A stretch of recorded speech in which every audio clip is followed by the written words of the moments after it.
السلام علیکم ورحمۃ اللہ وبرکاتہ۔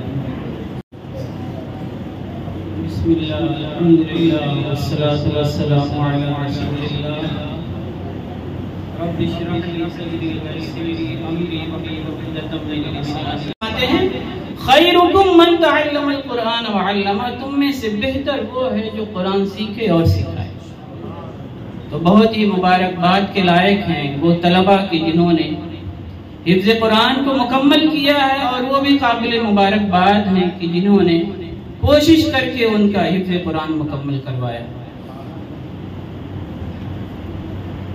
ایک غلام تھے، چھوٹے سے تھے، بازار میں انہیں بیچنے کے لیے لایا گیا، کوئی خریدنے والا نہ تھا، شام کے وقت جا کر کے وہ بکے۔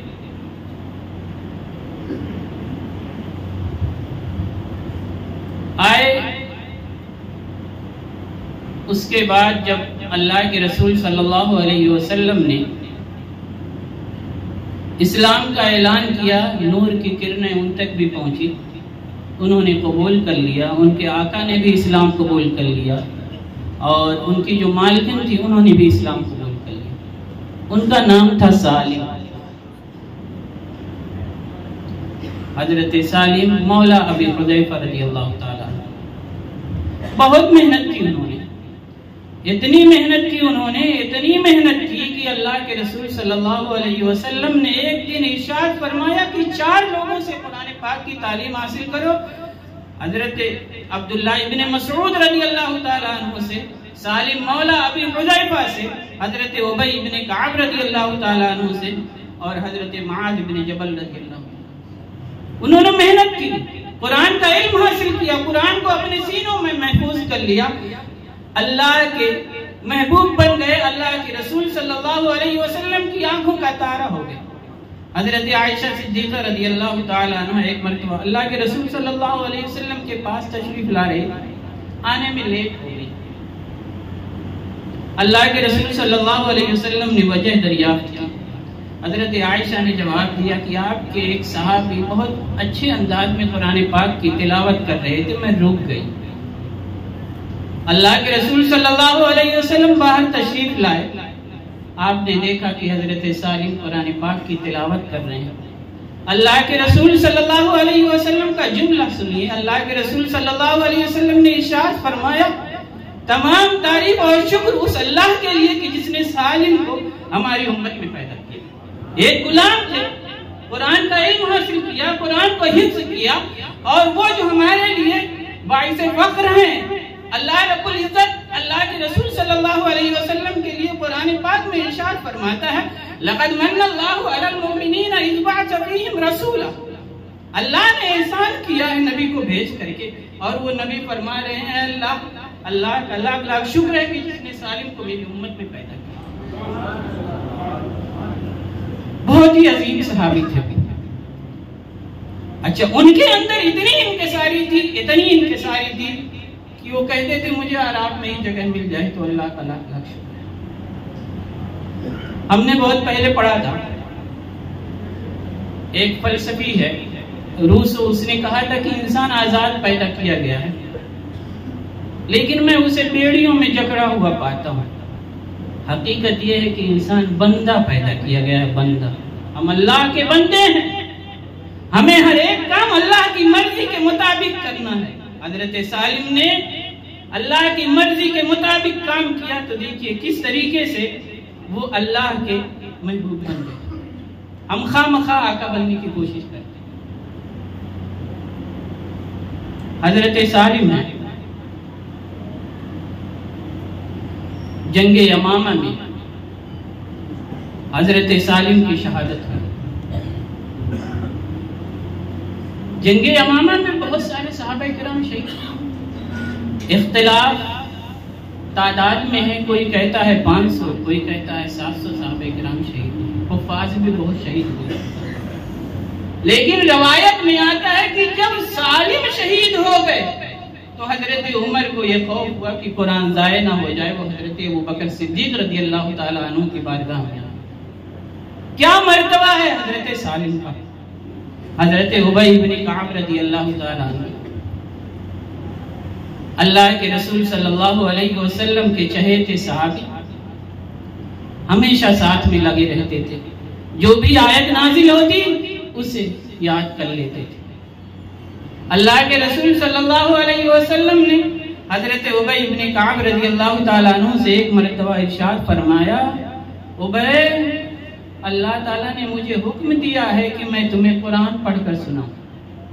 حضرت ابی ابن کعب رضی اللہ تعالیٰ عنہ نے صلی اللہ علیہ وسلم نے فرمایا، ہاں ابی ابن کعب، اللہ نے تمہارا نام لیا۔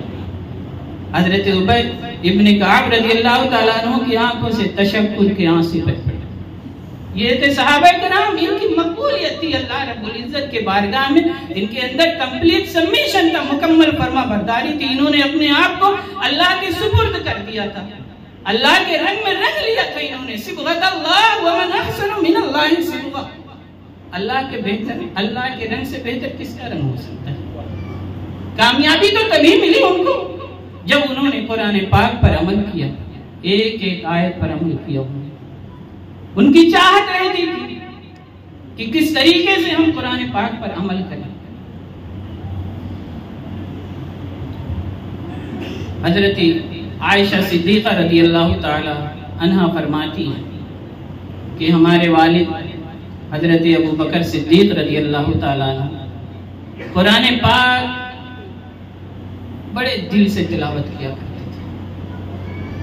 انہوں نے اپنے صحن میں ایک مسجد بنا رکھی تھی چھوٹی، اور جب وہ تلاوت کرتے، نماز پڑھتے تو مشرکین سننے کے لیے آگے پیچھے کھڑے ہو جاتے، ان کے بچے بھی کھڑے ہو جاتے، تڑپ اٹھتے تھے سب کے سب۔ ایمان اسی وجہ سے پھیلا تھا، قرآن سنتے تھے وہ، ان کے دلوں میں نور اتر جاتا تھا۔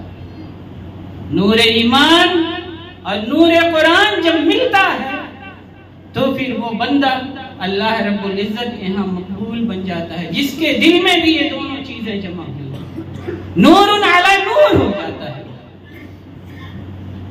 یہ دل جو ہے ہمارا، یہ بہت اہم ہے، بہت سخت ہو جاتا ہے۔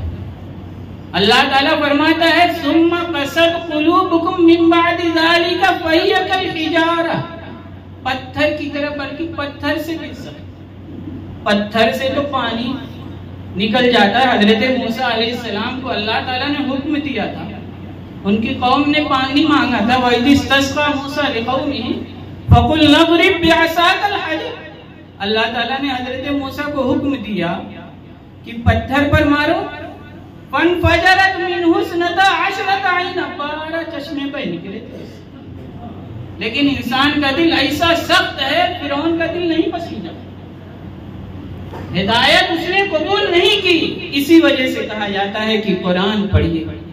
قرآن کو جب آپ پڑھیں گے، اس کے معانی پر غور و فکر کریں گے، تو انشاءاللہ تعالی اسلام آپ کے دل میں اترے گا اور آپ اللہ رب العزت کے مقرب بندے بنیں گے، جس طریقے سے صحابہ کرام مقرب بندے بنے۔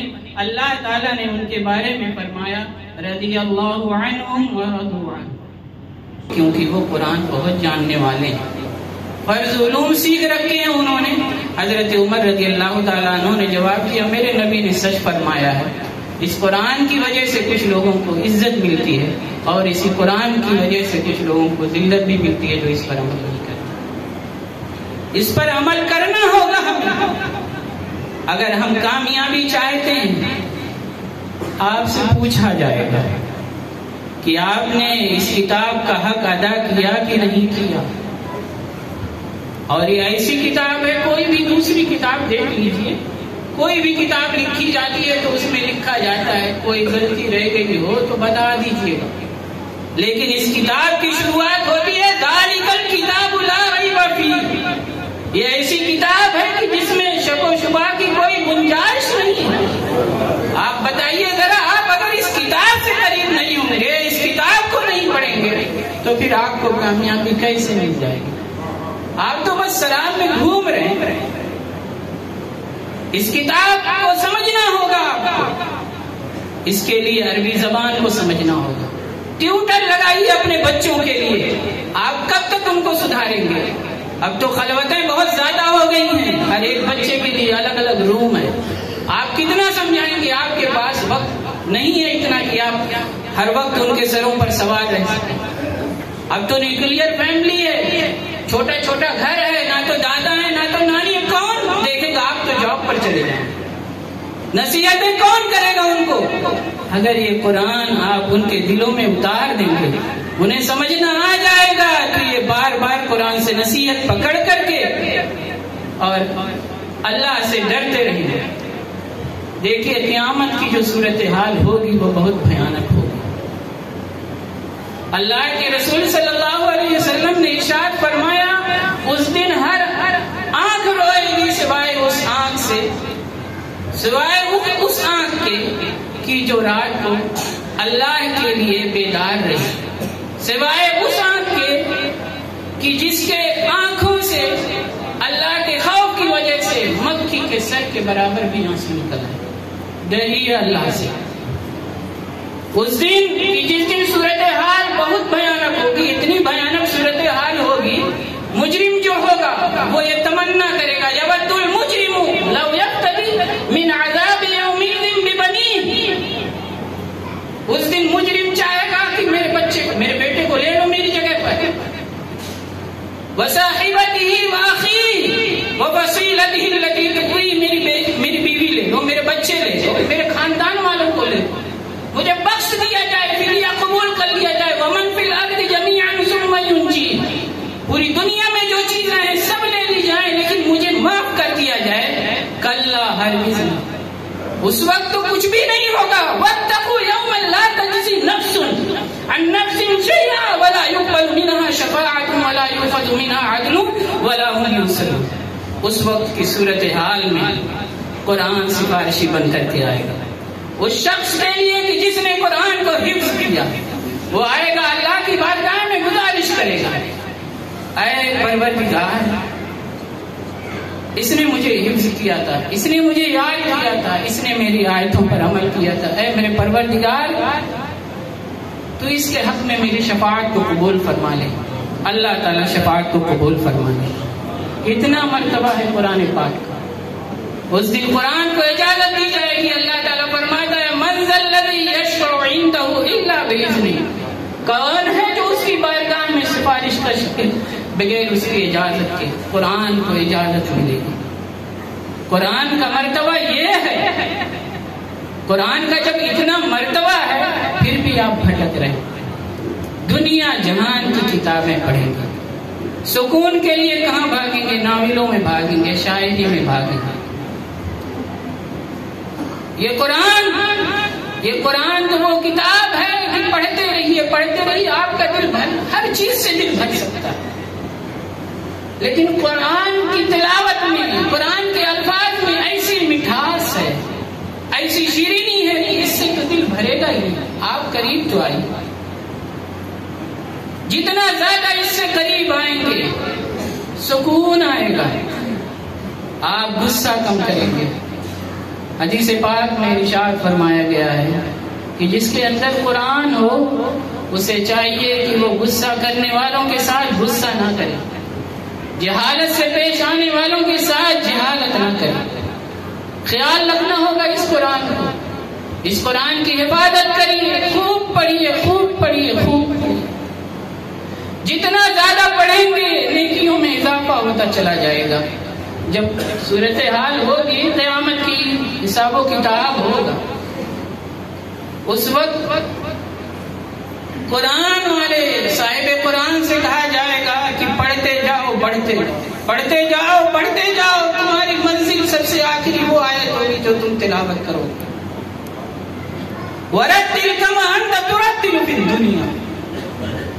حضرت عائشہ صدیقہ رضی اللہ تعالیٰ عنہ فرماتی ہیں کہ قرآن کے اتنے درجے ہیں جتنی قرآن میں آیتیں ہیں، اور جو پورا قرآن پڑھے گا اس کا درجہ سب سے اونچا ہوگا.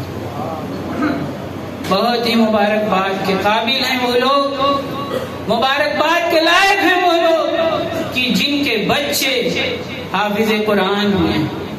حضرت علی رضی اللہ تعالیٰ عنہ سے روایت ہے، اللہ کے رسول صلی اللہ علیہ وسلم نے ارشاد فرمایا کہ جس نے قرآن کو حفظ کیا، جس نے قرآن کو یاد کیا، اس کے حلال کو حلال جانا، اس کے حرام کو حرام جانا، اس پر عمل کیا تو اس کی شفاعت ایسے 10 لوگوں کے حق میں، اس کے خاندان کے ایسے 10 لوگوں کے حق میں قبول کی جائے گی جن پر جہنم واجب ہو چکی ہوگی۔ آپ سوچ لیجیے، اپنے بچوں کو قرآن کا حافظ بنائیے، اور پھر صرف حافظ نہیں، ایسا نہ ہو کہ وہ بھول جائیں، ان کو آمادہ کریے، ان کو ایسے سوسائٹی میں رکھیے، ان کو اتنا سکھائیے کہ وہ قرآن کو بار بار پڑھتے ہیں۔ اس میں ہو سکتا ہے کچھ ایسے لوگ بھی ہوں کہ جنہوں نے قرآن کو یاد کیا ہو اور حالات کی وجہ سے یا کسی بھی وجہ سے انہوں نے کچھ بھلا دیا۔ ابھی جب تک جسم میں جان ہے، آخری وقت نہیں آ رہا ہے، اس کے بعد تو کوئی موقع نہیں ملے گی۔ اس سے پہلے ممکن ہو سکے ساری مصروفیات کو ترک کر کے آپ بچوں کے لیے پریشان ہوتے ہیں، بچوں کے لیے آپ غلط کام کر، اپنے لیے بھی وقت نکالیے، یہ آپ کا حق ہے، آپ کے اوپر ضروری ہے کہ آپ اسے یاد کریں۔ انما اموالکم واولادکم فتنہ، تمہارے مال اور تمہارے اولاد تو فتنہ ہے۔ المال والبنون زینت الحیات الدنیا، مال اور اولاد یہ سب دنیاوی زندگی کی زینت ہیں، وہاں کوئی کام آنے والا نہیں ہے۔ والباقیات الصالحات خیر عند ربک ثوابا وخیر عملا، جو نیک عمل آپ نے کر دیا، جو بھی نیکی آپ نے کر دی، وہی کام آنے والے ہیں۔ تو جب تک آپ کے جسم میں جان ہے، نیکی کرتے جائیے، نیکی کرنے کا کوئی بھی موقع ہاتھ سے جانے مت دیجیے۔ آپ سامنے والے کو دیکھ کر کے نیکی کرتے ہیں، سامنے والے کے حساب سے آپ کا رسپانس طے نہیں ہونا چاہیے، آپ کا ایکشن قرآن پاک کی ہدایت کے مطابق ہونا چاہیے۔ سامنے والے کے حساب سے آپ کریں گے تو آپ تباہ ہو جائیں گے۔ اللہ کے رسول صلی اللہ علیہ وسلم سے ایک سائل نے سوال کیا، اور وہ سوال پوچھنے کے لیے اللہ کے رسول صلی اللہ علیہ وسلم کی چادر مبارک کو اس نے کھینچا، اتنا کھینچا کہ وہ حلق میں ایک دم سے پھنس گئی وہ چادر۔ آج کل کے کوئی ہوتے تو بھگا دیتے، ناراض ہو جاتے، کیوں؟ کیونکہ سامنے والے کے ایکشن کے حساب سے اب تو ری ایکشن ہوتا ہے۔ کتنا بھی پڑھ لیں لیکن اس وقت جاہلیت جاگ جاتی ہے۔ اللہ کے رسول صلی اللہ علیہ وسلم نے کچھ نہیں کہا، سائل کا مکمل طور سے جواب دیا۔ آپ کے پاس کوئی مانگنے والا آتا ہے، آپ کے پاس نہیں ہے، انکار کرتے ہیں، نہیں دیتے، پریشان ہونے لگتے ہیں، آپ کے اوپر پریشانی آنے لگتی ہے۔ اللہ کے رسول صلی اللہ علیہ وسلم کے پاس ایک مرتبہ بہت زیادہ رقم آئی، اب اتنا مجھے شاید 70,000 ہو یا اس سے کچھ بھی زیادہ۔ اللہ کے رسول صلی اللہ علیہ وسلم نے سب تقسیم کر دیا۔ ایک صحابی آئے، انہوں نے عرض کیا، اے اللہ کے رسول صلی اللہ علیہ وسلم مجھے کچھ عنایت کر دیجیے۔ اللہ کے رسول صلی اللہ علیہ وسلم نے فرمایا اب تو کچھ بچا نہیں ہے ہمارے پاس، اچھا جاؤ ہمارے نام پر فلاں سے قرض لے لو، جب ہمارے پاس ہوگا تب ہم دے دیں گے۔ یہ ہونی چاہیے آپ کی عادت، غصہ نہ ہے۔ آپ کیوں غصہ کریں گے؟ غصہ کر کے آپ اپنی عاقبت تباہ کریں گے۔ آپ کو اللہ تعالیٰ نے جتنا دیا ہے دیجیے، آپ کے پاس نہیں ہے نظر خاموش رہیے، صبر کیجیے۔ یہیں سے بندہ دوسروں کے ایکشن کو دیکھ کر کے جب ری ایکشن کرتا ہے تب پھر دقت پیدا ہو۔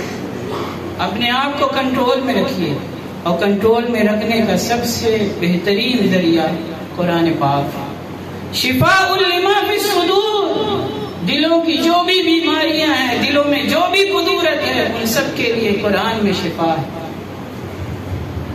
آپ پڑھیے تو ہر حالات کے مطابق جتنے بھی ممکن حالات ہو سکتے ہیں سب کے لیے قرآن پاک میں آیات موجود ہے، سب کے لیے قرآن پاک میں آیات موجود ہے۔ آپ اس کے مطابق عمل تو کریں۔ ابھی بات چل رہی تھی قیامت کی، وہ صورتحال اتنی بھیانک ہوگی جب جنتیوں کو ان کا نامہ عمل دیا جائے گا۔ اللہ تعالیٰ ارشاد فرماتا ہے سورہ حاقہ کی آیت کریمہ ہے، فَأَمَّا مَنْ أُوتِيَ كِتَابَهُ بِيَمِينِهِ فَيَقُولُ هَاؤُمُ اقْرَءُوا کتابیہ، جس کے دائنے ہاتھ میں اس کا نامہ عمل دیا جائے گا، کہے گا لو پڑھ لو میرا نامہ عمل، اپنے گھر والوں سے، اپنے جاننے والوں سے، اپنے خاندان والوں سے۔ مجھے تو یقین تھا کہ مجھے رب سے ملنا ہی ہے، نامہ عمل سامنے آئے گا اسے، وہ تو پھر جنت میں ہوگا، عیش و آرام میں ہوگا۔ اس سے کہا جائے گا کلوا واشربوا ہنیئا بما اسلفتم فی الایام الخالیہ، تم نے گزشتہ زمانے میں جو کیا تھا اب کھاؤ پیو سکون سے رہو۔ واما من اوتی کتابہ بشمالہ، وہ شخص کی جس کے بائیں ہاتھ میں اس کا نامہ عمل دیا جائے گا، فیقول یا لیتنی لم اوت کتابیہ، تو کہے گا اے کاش کہ مجھے میرا نامہ عمل دیا ہی نہ جاتا، لم اوت کتابیہ ولم ادر ما حسابیہ یا لیتہا کانت القاضیہ، اے کاش کہ جو موت دنیا میں آئی تھی وہی فیصلہ کن موت ہوتی، مجھے دوبارہ اٹھایا نہ جاتا۔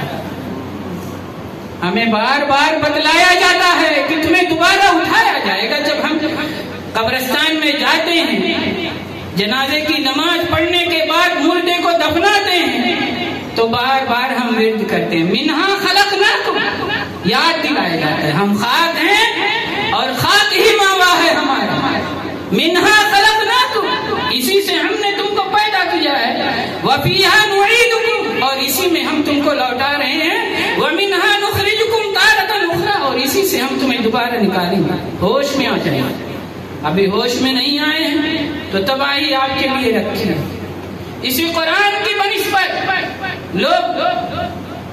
لوگوں کو راستہ بتانے والے ہو گئے، ان کی صورتحال ایسی تھی، اللہ تعالیٰ فرماتا ہے کنتم علی شفا حفرۃ من النار، جہنم کے دہانے پر تھے، اللہ نے نبی کو بھیجا، قرآن نازل فرمایا، اس کی تعلیمات پر عمل کر کے تم کیا ہو گئے، اس کی نعمت سے، اس کے فضل سے تم بھائی بھائی بھائی۔ وقت ہو چکا، ایک بات میں بیان کر کے رخصت ہونا چاہوں گا۔ بہت بڑی نعمت ملی اللہ رب العزت کی قرآن پاک، اس کا شکر ادا کیجیے۔ اکڑ آ جاتی ہے دل کے اندر، کبھی علم کی وجہ سے بھی آ جاتی ہے، آپ اپنے آپ کو برتر مت سمجھیے گا، لوگ اہمیت دیں لیکن کبھی اپنے آپ کو برتر مت سمجھیے گا کہ ہم بہت بڑے ہو گئے۔ یہ سوچ جہاں آپ کے دماغ میں آئی وہیں سے آپ کی تنزلی شروع ہو گئی۔ حضرت سلیمان علیہ السلام کا واقعہ سنیں کہ ان کے درباری حضرت عاصم بن برقیہ، اللہ تعالیٰ قرآن پاک میں ارشاد فرماتا ہے قال الذی عنده علم من الکتاب انا آتیک به قبل ان یرتد الیک طرفک، پلک جھپکتے ہی میں اسے لے آؤں، جھپکنے سے پہلے۔ اور جب انہوں نے اسے دیکھا اپنے سامنے، فلما رآہ مستقرا عنده قال هذا من فضل ربی، وہ اقرائے نہیں، انہوں نے گھمنڈ نہیں کیا، تکبر نہیں کیا، کبریائی تو صرف اللہ کے لیے ہے۔ انہوں نے کیا کہا ھذا من فضل ربی، یہ میرے رب کا فضل ہے، اس نے یہ نعمت اس وجہ سے دی ہے کہ لیبلونی اشکر ام اکفر، تاکہ وہ مجھے آزمائے کہ میں اس کا شکر ادا کرتا ہوں یا ناشکری کرتا ہوں۔ ومن کفر، اور جس نے ناشکری کی، جس نے انکار کیا، فإن ربی غنی کریم، تو بے شک میرا رب بے نیاز ہے، وہ اللہ رب العزت، ہم سب اس کے محتاج ہیں، وہ کسی کا محتاج نہیں ہے۔ اللہ الصمد، اللہ بے نیاز ہے، ہمیں اپنی بخشش چاہیے تو سر جھکانا ہوگا، بھلائی اسی میں۔ اب میں اسی پر اپنی گفتگو ختم کرتا ہوں۔ مجھ سے جو بھی کہنے اور آپ لوگوں کے سننے میں جو بھی کچھ سو ہوا وہ اللہ تعالیٰ اسے معاف فرمائے۔ استغفر اللہ ربی من کل ذنب واتوب الیہ۔ السلام علیکم ورحمۃ اللہ وبرکاتہ۔